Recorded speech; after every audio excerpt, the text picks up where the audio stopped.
नमो भगवते वासुदेवाय।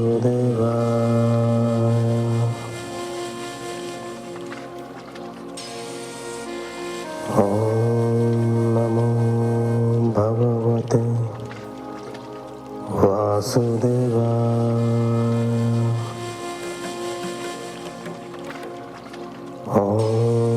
नमो भगवते वासुदेवाय।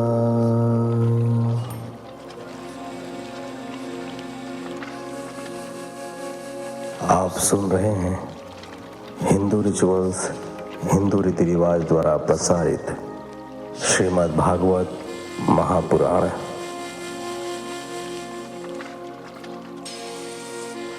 नारायणं नमस्कृत्यं नरं चैव नरोत्तमं देवीं सरस्वतीं व्यासं ततो जयमुदीरयेत्।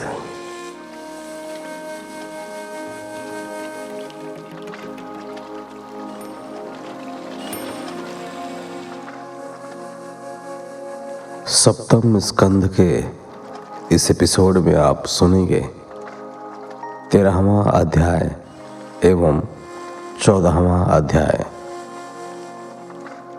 तो चलिए कथा प्रारंभ करते हैं 13वें अध्याय से। रिचुअल्स हिंदू रीति रिवाज के दूसरे नए चैनल राजीव सिंह को भी कृपया सब्सक्राइब कर हमें प्रोत्साहित करें। इस नए चैनल के जरिए हम दुर्लभ भजनों को राजीव सिंह की आवाज़ में आधुनिक संगीत के साथ आप सब तक पहुंचाने की कोशिश कर रहे हैं। इसी के साथ इस चैनल पर दुर्लभ तीर्थ स्थानों की यात्रा तथा व्लॉग्स के जरिए भारत के सभी तीर्थों का आप सब लाइव दर्शन कर पाएंगे। कृपया इस चैनल को भी सब्सक्राइब कर हमें अपना आशीर्वाद और स्नेह दें।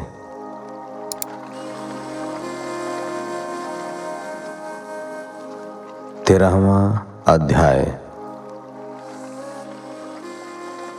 यति धर्म और अवधूत दत्तात्रेय प्रहलाद संवाद।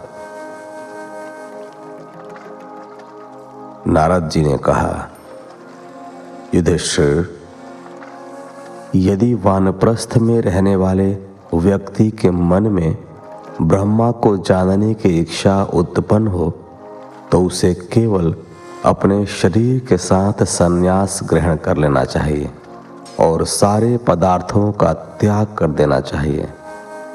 वह किसी व्यक्ति तथा वस्तु से कोई संपर्क न रखे। एक स्थान पर एक रात ही व्यतीत करे और पृथ्वी पर भ्रमण करे। शरीर के गुप्त अंगों को ढकने के लिए कोपिन पहने। अपनी छोड़ी हुई वस्तुओं को आपातकाल आने पर भी ग्रहण न करे। सन्यासी अथवा यति का धर्म यही है कि सभी प्राणियों का हितैषी बनकर इधर उधर भटके। वह कभी क्रोध न करे। अप्रत्याशित रूप से शांत और धैर्यवान रहे। भगवान का भजन करते हुए आत्मलीन अवस्था में अकेला ही रमन करे। इस संपूर्ण जगत को ईश्वर की रचना स्वीकार करे और अपने भीतर आत्मस्वरूप परमात्मा के दर्शन करे। आत्मदर्शी सन्यासी सुषुप्ति और जागरण की संधि में अपने स्वरूप का अनुभव करते हुए यह स्वीकार करे कि यह सांसारिक बंधन और मोक्ष दोनों ही ईश्वर की माया है। इसका कोई अस्तित्व नहीं है, यह भ्रम मात्र है। ऐसा अपने मन में स्वीकार करें। शरीर की मृत्यु और अनिश्चित जीवन का किंचित भी ध्यान न करें। केवल उस काल की प्रतीक्षा करें जो समस्त प्राणियों का जन्मदाता और संहारक है, क्योंकि वही ब्रह्म है, ईश्वर है, परमात्मा है। जो शास्त्र असत्य का प्रतिपादन करते हों उनसे कभी प्रीति ना करें। अपनी जीविका के लिए व्यर्थ के वाद विवाद के लिए किसी सांसारिक पक्ष के लिए कभी कोई कार्य न करें, न तो शिष्य मंडली जुटाएं, न बहुत से ग्रंथों का अभ्यास करें और न कोई बड़ा काम अपने हाथों में लें। किसी तरह के आश्रय का बंधन किसी शांत धर्मात्मा, समदर्शी एवं महात्मा सन्यासी के लिए कदाचित उपयोगी नहीं है। आत्मानुसंधान में निमग्न रहने वाले सन्यासी के लिए किसी आश्रय अथवा आश्रम की आवश्यकता ही नहीं होती।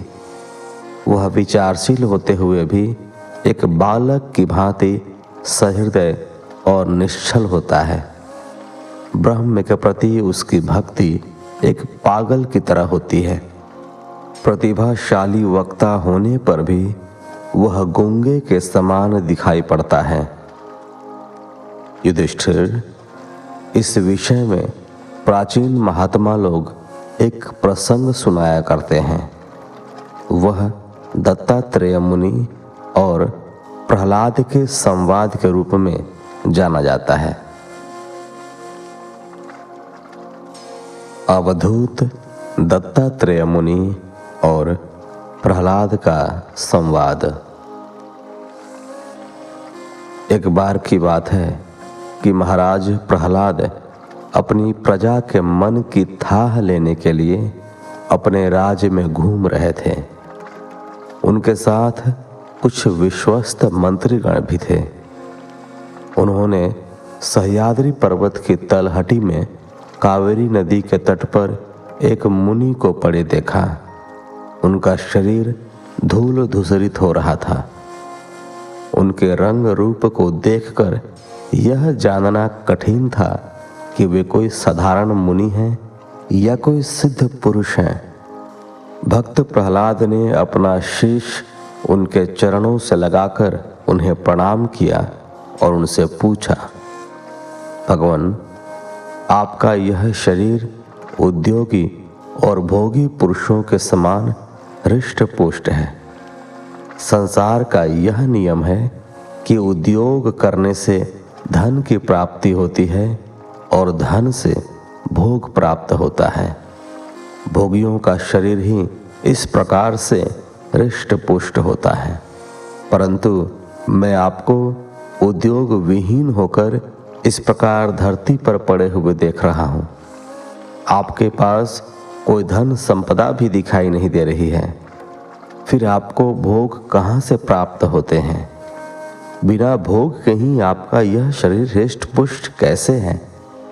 यदि हमारे सुनने योग्य हो तो आप हमें सुनाइए। धर्मराज, वे महामुनि दत्तात्रेय थे।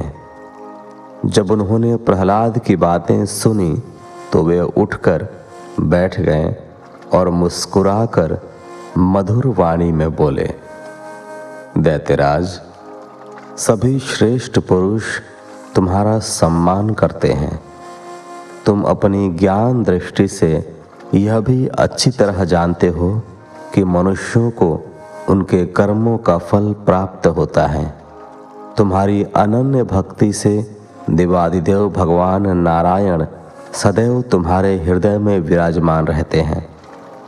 जैसे सूर्य अंधकार को नष्ट कर देता है, उसी प्रकार भगवान नारायण तुम्हारे अज्ञान रूपी अंधकार को नष्ट कर देते हैं। कहा भी है कि आत्मशुद्धि की चाहना रखने वालों की जिज्ञासा को अवश्य शांत करना चाहिए। प्रहलाद, तृष्णा एक ऐसी वस्तु है जो इच्छानुसार भोगों के प्राप्त होने पर भी पूरी नहीं होती। उसी के कारण जीव जन्म और मृत्यु के चक्कर में घूमता रहता है। इस तृष्णा ने न जाने मुझसे कितने कर्म करवाए और न जाने कितनी योनियों में मुझे डाला है। अनेक योनियों में भटकने के उपरांत पता नहीं मेरे किन कर्मों के फलस्वरूप यह मनुष्य योनि मुझे प्राप्त हुई है। कहते हैं कि 84 लाख योनियों में भटकने के उपरांत ही यह मनुष्य योनि प्राप्त होती है। इस मनुष्य योनि से स्वर्ग और मोक्ष का मार्ग प्राप्त होता है। इस योनि में पुण्य कर्म करने से स्वर्ग प्राप्त होता है और पाप कर्म करने से नरक में पशु पक्षी की योनि प्राप्त होती है। यदि दोनों प्रकार के कर्मों से मुक्त होकर भगवान की भक्ति समर्पण भाव से की जाए तो मोक्ष की प्राप्ति होती है, अर्थात जन्म मरण के चक्र से जीव छूट जाता है। परंतु मैंने देखा है कि मनुष्य योनि में स्त्री पुरुष कर्म तो करते हैं सुख दुख की प्राप्ति और निवृत्ति के लिए, किंतु उनका परिणाम उल्टा ही होता है और भी अधिक दुख के सागर में डूबने लगते हैं। इसीलिए मैंने सभी प्रकार के कर्मों को त्याग दिया है। सुख ही आत्मा का स्वरूप है।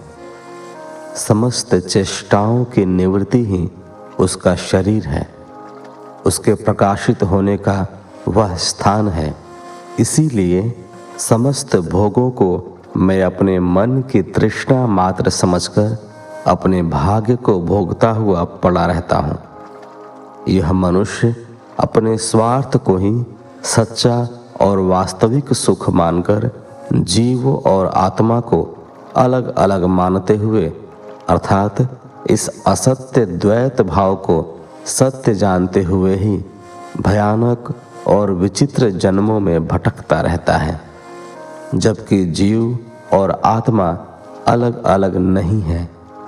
शरीर में प्राण अथवा आत्मा के रूप में जो जीवनी शक्ति चैतन्य रूप में विद्यमान है वही परमात्मा का अंश है, अर्थात दृष्टा रूप में वह शरीर में सूक्ष्म रूप से अवस्थित रहता है।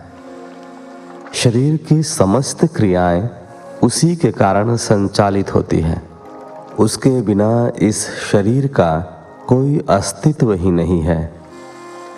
आत्मा से भिन्न वस्तु में सुख समझने वाला मनुष्य आत्मा को ही छोड़कर अन्य विषयों की ओर दौड़ता है, जबकि उन विषयों का कोई अस्तित्व आत्मा के बिना नहीं है। दैत्यराज, यह शरीर तो प्रारब्ध के अधीन है। इसके द्वारा जो सुख की कामना करता है वह अंधकार में भटकता रहता है। उसके द्वारा किए गए कर्म तब तक असफल होते रहते हैं जब तक आत्मा उन्हें सफल करना नहीं चाहता। प्रायः यह मनुष्य शारीरिक और मानसिक दुखों से आक्रांत रहता है। इस मरणशील शरीर से धन और भोग का संग्रह कब तक उसका साथ दे सकता है? जितना वे जोड़ते हैं उतना ही वह संग्रह उसके दुख का कारण बन जाता है। भय और असुरक्षा की भावना से वे सदैव त्रस्त रहते हैं। उन्हें ठीक से नींद तक नहीं आती। प्रत्येक निकट आने वाले व्यक्ति पर उन्हें संदेह होने लगता है। इस प्रकार जो जीवन और धन के लोभी हैं वे राजा, चोर, शत्रु, स्वजन, पशु पक्षी, याचक, काल से और अपने ही भय से सदैव डरते रहते हैं कि कहीं उनका धन कोई दूसरा हड़प न ले, कोई धन के लिए उनका जीवन ही छीन न ले। इसीलिए बुद्धिमान पुरुष वही है जो उस संपत्ति और जीवन से मोह नहीं करता, जिसके कारण उसे सदैव शोक, मोह, भय, क्रोध, राग और श्रम का शिकार बने रहना पड़ता है।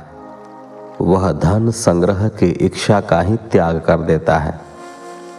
प्रहलाद, इस लोक में मेरे सबसे बड़े गुरु अजगर और मधुमक्खी हैं। उन्हें देखकर मुझे वैराग्य और संतोष की प्राप्ति हुई है। मैं अजगर के समान निश्चेष्ट पड़ा रहता हूँ और भाग्य से मुझे जो मिल जाता है उसी से संतुष्ट हो जाता हूँ। यदि कुछ नहीं मिलता तो धैर्य के साथ बहुत दिनों तक यूं ही पड़ा रहता हूँ। कभी थोड़ा मिलता है तो कम खा लेता हूँ, कभी स्वादहीन मिलता है तो उसे भी खा लेता हूँ। कभी अधिक मिल जाता है तो पेट भरने लायक खाकर दूसरों को बांट देता हूँ। मधुमक्खी जैसे मधु इकट्ठा करती है, वैसे ही लोग बड़े कष्ट से धन संग्रह करते हैं, परंतु कोई दूसरा ही उसके स्वामी को मारकर वह धन छीन लेता है। मधुमक्खी के साथ भी ऐसा ही होता है, फिर भी वह संतोष कर लेती है। विषय भोगों का संग्रह करना भी इसी प्रकार है, उससे विरक्त रहना ही ठीक है। मुझे जो भी जैसा भी मिल जाता है खा लेता हूँ और पहन लेता हूँ। जैसा स्थान मिल जाता है वहीं पर सो जाता हूँ। कभी नहा धोकर शरीर में चंदन लगा रेशमी वस्त्र पहन रथ या हाथी पर चढ़ता हूँ, तो कभी फटे हाल नंग धड़ंग सड़क पर नंगे पैरों चलता हूँ। न मैं किसी की स्तुति करता हूँ न निंदा, मैं तो केवल परम कल्याणकारी परमात्मा से एकता चाहता हूँ। प्रहलाद, सत्य का अनुसंधान करने वाले व्यक्ति को नाना प्रकार के पदार्थों और उनके भेद विभेद को भुला देना चाहिए। अहंकार को नष्ट कर देना चाहिए। संसार के समस्त रूपों को मायावी भ्रम मानकर इनसे किनारा कर लेना चाहिए। इस प्रकार आत्म साक्षात्कार द्वारा आत्मस्वरूप परमात्मा में स्थिर होकर निष्क्रिय हो जाना चाहिए।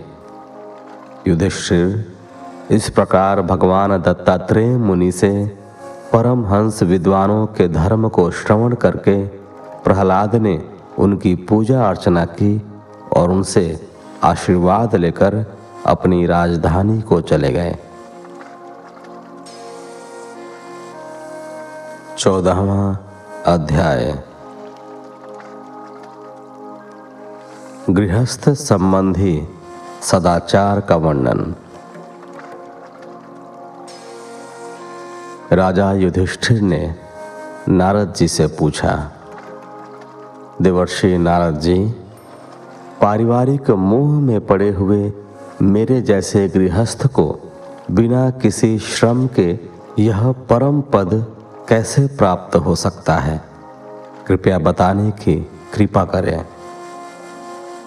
नारद जी ने कहा, युधिष्ठिर, गृहस्थाश्रम में रहते हुए भी इस परम पद को प्राप्त किया जा सकता है।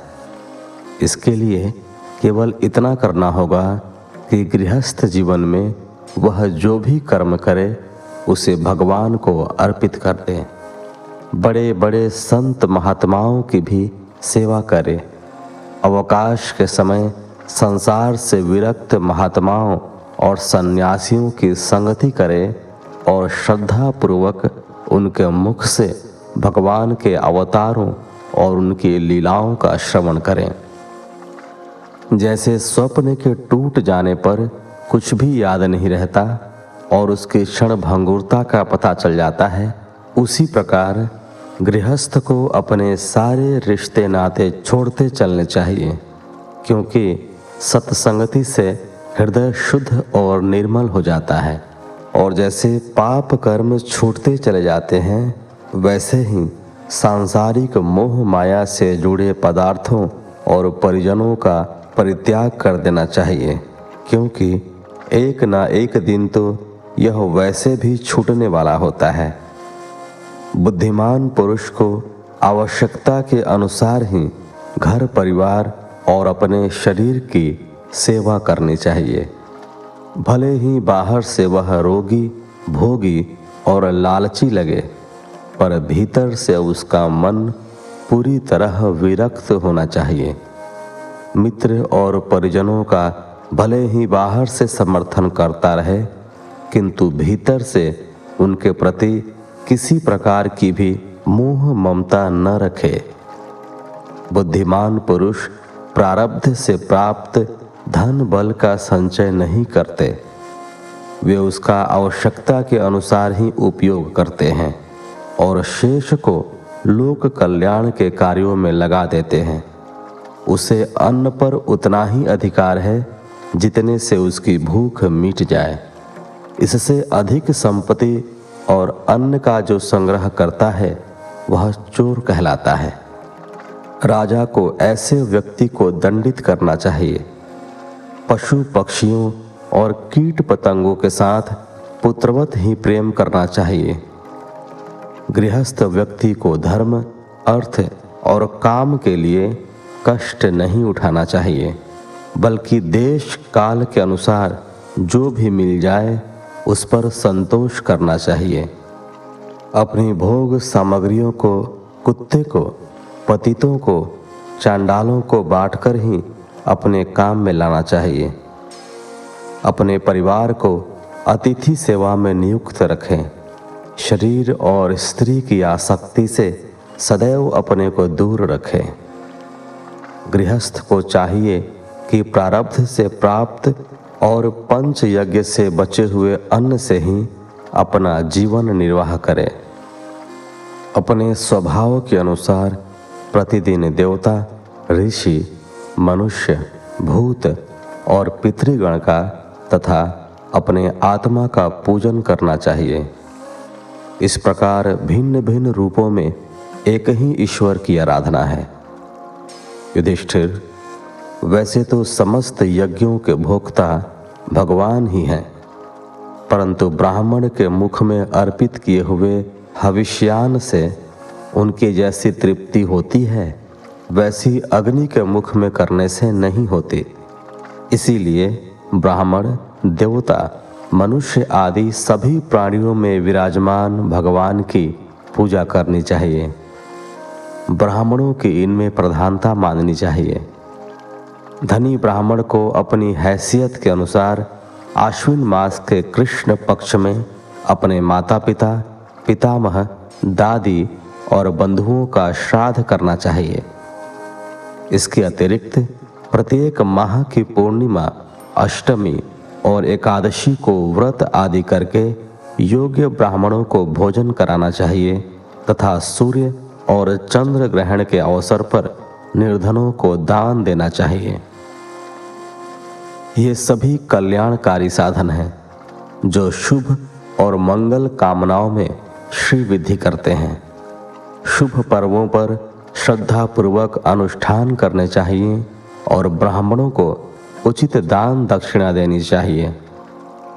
ऐसे ही शुभ संयोगों में स्नान, जप, होम, व्रत तथा देवता और ब्राह्मणों की पूजा अर्चना की जाती है।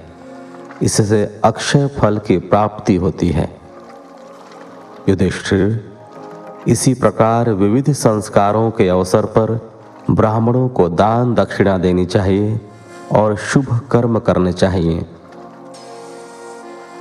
अब मैं उन स्थानों का वर्णन करता हूँ जो धर्म और श्रेय की प्राप्ति कराने वाले तीर्थ हैं। सबसे पवित्र देश वह है जहाँ पर सत्य का पालन करने वाले लोग मिलते हों। जिस भगवान में यह समस्त चर अचर जगत व्याप्त है, उसकी मूर्ति जहाँ विराजमान हो, जहाँ तप, विद्या एवं दया आदि गुणों से युक्त ब्राह्मणों के परिवार निवास करते हों, जहाँ भगवान की लीलाओं का गुणगान होता हो, जहाँ पुराणों में प्रसिद्ध गंगा जैसी पवित्र नदी हो, वे सभी स्थान परम कल्याणकारी माने जाते हैं।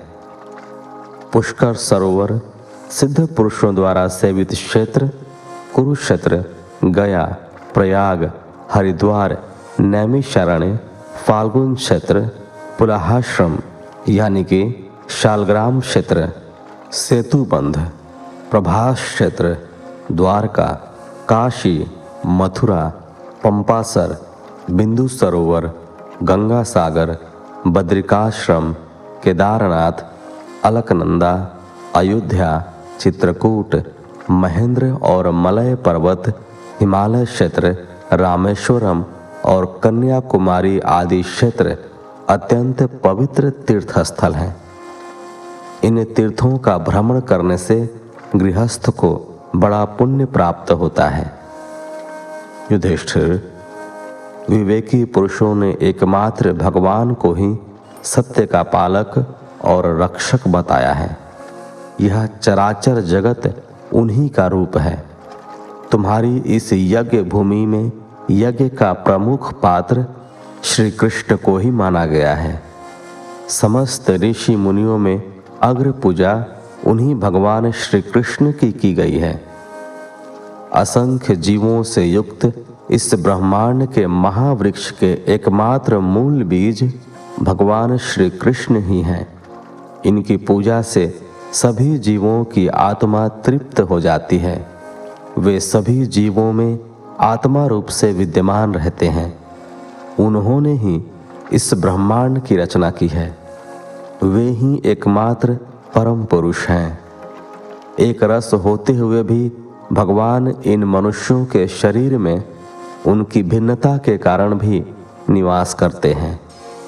उन्हीं के कारण यह शरीर चैतन्य है, प्रकाशमान है। मनुष्य का शरीर समस्त पशु पक्षियों से ऊपर माना जाता है। भगवान के प्रति भक्ति भाव का संवर्धन इस मनुष्य शरीर से ही संभव है। इसे तपस्या और साधना से जितना तपाया जाता है, यह उतना ही परमात्मा के निकट होता चला जाता है। युधिष्ठिर, त्रेता युग में भगवान श्री राम ने अवतार लिया और द्वापर युग में भगवान श्री कृष्ण ने।